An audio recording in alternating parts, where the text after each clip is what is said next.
Yeah! Yeah, nice, thanks. That's beautiful. Oh, yeah.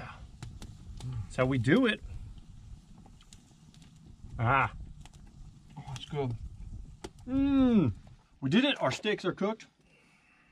We're just wrapping them in these tortillas and eating them like real men. Ah.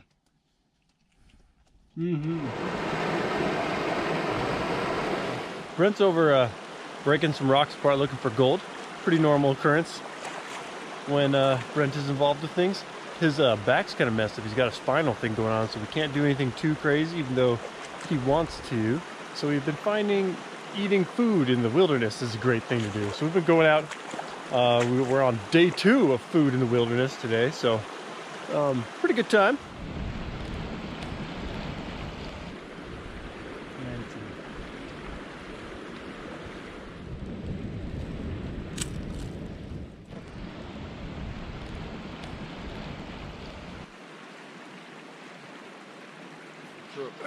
Ah, Good.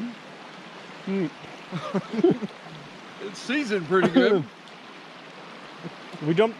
Oh man, Just burning my mouth. Montreal and a little bit of Tony's. I think that's why it's so spicy. Pretty good, but we brought like a little Ziploc full of the seasoning. And did you put it all on? Just went ahead and put it all on, I guess. Pretty seasoned. Whew. It's good though.